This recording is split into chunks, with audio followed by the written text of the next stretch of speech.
श्री परमात्मने नमः। ओम नमो भगवते वासुदेवाय। सभी पितरों को सादर नमन। आइए दोस्तों, मेरे चैनल में आपका हार्दिक स्वागत है। मैं आज आपको गीता का 9वां अध्याय हिंदी में सुना रही हूँ। जो भी त्रुटियाँ होंगी क्षमा करना और पूरा सुनने का कष्ट करें। धन्यवाद। 9वां अध्याय श्री परमात्मने नमः। श्री भगवान बोले, तुझ दोष दृष्टि रहित भक्ति के लिए इस परम गोपनीय विज्ञान सहित ज्ञान को पुनः भली भांति कहूँगा, जिसको जानकर तू दुख स्वरूप संसार से मुक्त हो जाएगा। यह विज्ञान सहित ज्ञान अब विद्याओं का राजा, सब गोपनीयों का राजा, अति पवित्र, अति उत्तम, प्रत्यक्ष फल वाला, धर्मयुक्त, साधन करने में बड़ा सुगम और अविनाशी है। हे परंतप, इस उपयुक्त धर्म में श्रद्धा रहित पुरुष मुझको न प्राप्त होकर मृत्यु रूप संसार चक्र में भ्रमण करते हैं। मुझ निराकार परमात्मा से यह सब जगत जल से बर्फ के सदृश परिपूर्ण है और सब भूत मेरे अंतर्गत संकल्प के आधार स्थित है, किंतु वास्तव में उनमें मैं स्थित नहीं हूँ। वे सब भूत मुझ में स्थित नहीं हैं, किंतु मेरी ईश्वरीय योग शक्ति को देख कि भूतों का धारण पोषण करने वाला और भूतों को उत्पन्न करने वाला भी मेरी आत्मा वास्तव में भूतों में स्थित नहीं है। जैसे आकाश से उत्पन्न सर्वत्र विचरने वाला महान वायु सदा आकाश में ही स्थित है, वैसे ही मेरे संकल्प द्वारा उत्पन्न होने से संपूर्ण भूत मुझ में स्थित हैं, ऐसा जान। हे अर्जुन, कल्पों के अंत में सब भूत मेरी प्रकृति को प्राप्त होते हैं, अर्थात प्रकृति में लीन होते हैं, और कल्पों के आदि में उनको फिर मैं रचता हूँ। अपनी प्रकृति को अंगीकार करके स्वभाव के बल से परतंत्र हुई संपूर्ण भूत समुदाय को बार बार उनके कर्मों के अनुसार रचता हूँ। हे अर्जुन, उन कर्मों में आसक्ति रहित और उदासीन के सदृश स्थित मुझ परमात्मा को वे कर्म नहीं बांधते हैं। हे अर्जुन, मुझ अधिष्ठाता के सकाश से प्रकृति चराचर सहित सर्व जगत को रचती है और इस हेतु ही यह संसार चक्र घूम रहा है। मेरे परम स्वभाव को न जानने वाले मूल लोग मनुष्यों का शरीर धारण करने वाले मुझ संपूर्ण भूतों के महान ईश्वर को तुच्छ समझते हैं, अर्थात अपनी योग माया से संसार के उद्धार के लिए मनुष्य रूप में विचरते हुए मुझ परमेश्वर को साधारण मनुष्य मानते हैं। वे व्यर्थ आशा, व्यर्थ कर्म और व्यर्थ ज्ञान वाले विक्षिप्त चित्त अज्ञानी जन राक्षसी, आसुरी और मोहिनी प्रकृति को ही धारण किए रहते हैं।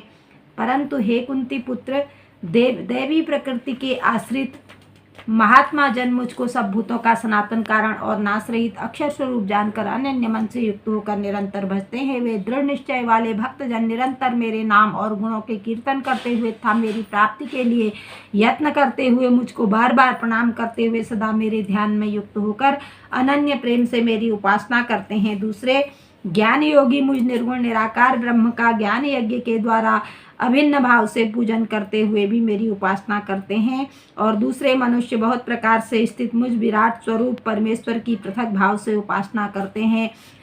क्रतु में हूँ, यज्ञ में हूँ, स्वधा में हूँ, औषधि में हूँ, मंत्र में हूँ, घृत में हूँ, अग्नि में हूँ और हवन क्रिया भी मैं ही हूँ। इस संपूर्ण जगत का धाता अर्थात धारण करने वाला एवं कर्मों के फल देने वाला पिता, माता, पितामह, जानने योग्य पवित्र ओंकार था ऋग्वेद, सामवेद और यजुर्वेद भी मैं ही हूँ।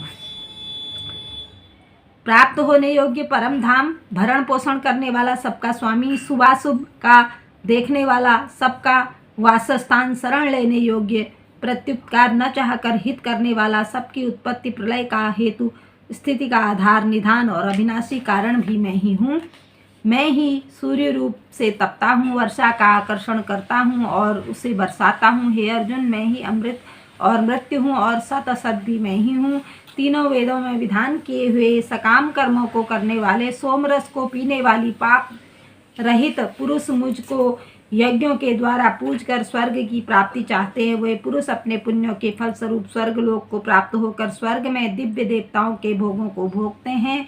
वे उस विशाल स्वर्ग लोक को भोग कर पुण्य क्षीण होने पर मृत्यु लोक को प्राप्त होते हैं। इस प्रकार स्वर्ग के साधन रूप तीनों वेदों में कहे हुए सकाम कर्म का आश्रय लेने वाले और भोगों की कामना करने वाले पुरुष बार बार आवागमन को प्राप्त होते हैं, अर्थात पुण्य के प्रभाव से स्वर्ग में जाते हैं और पुण्य क्षीण होने पर मनुष्य लोक में आते हैं। जो अनन्य प्रेमी भक्तजन मुझ परमेश्वर की निरंतर चिंतन करते हुए निष्काम भाव से भजते हैं, उस नित्य निरंतर मेरा चिंतन करने वाले पुरुषों का योगक्षेम में स्वयं प्रदान कर देता हूँ।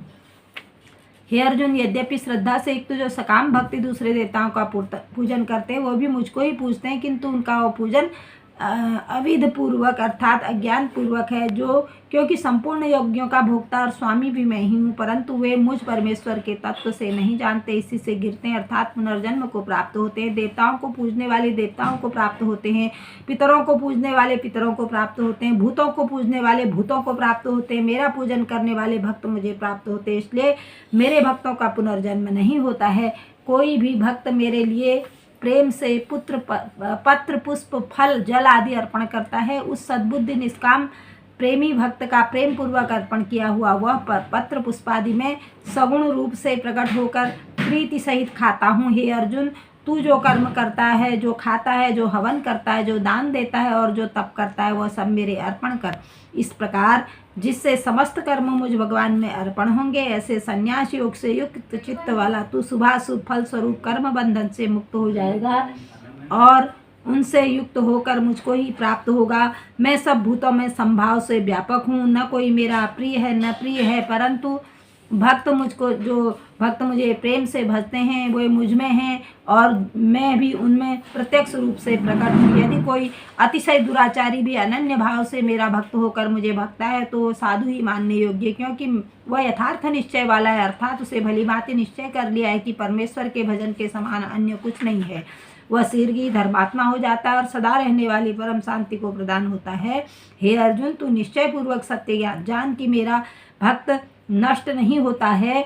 हे अर्जुन, स्त्री वैश्य शूद्र तथा पाप योनि चांडाल आदि जो भी हों वो मेरे शरण में होकर परम गति को प्राप्त होते हैं। फिर इसमें तो कहना ही क्या है, जो पुण्यशील ब्राह्मणता राजश्री भक्तजन मेरी शरण होकर परम गति को प्राप्त होते हैं। इसलिए तू सुख रहित और क्षणभंगुर इस मनुष्य शरीर को प्राप्त होकर निरंतर मेरा भजन कर, मुझ में मन वाला हो, मेरा भक्त बन, मेरा पूजन करने वाला बन, मुझको प्रणाम कर। इस प्रकार आत्मा को मुझ में नियुक्त करके मेरे पारायण होकर तू मुझको ही प्राप्त होगा। इस प्रकार से श्रीमद् भगवद गीता उपनिषद ब्रह्म विद्या योग शास्त्र श्री कृष्ण अर्जुन संवाद राजविद्या राजगुह्य योग नाम का 9वां अध्याय संपूर्ण हुआ। ओम नमो